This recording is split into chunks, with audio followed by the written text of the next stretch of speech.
ইমাম চলেছে আজ কেশিয়ারের পিছে, দেখেছি সত্য ইহা নয় গো ভূমিছে।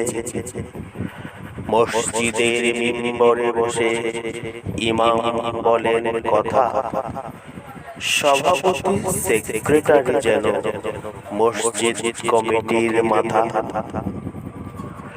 সত্য বচনে ইমাম সাহেব একটু পিছিয়ে যেন রয়, পাছে চাকরি হারানোর আছে একটা ভয়।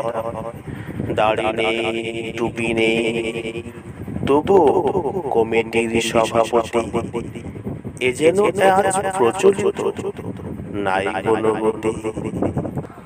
এ যেন আজ প্রচলিত নাই কোনো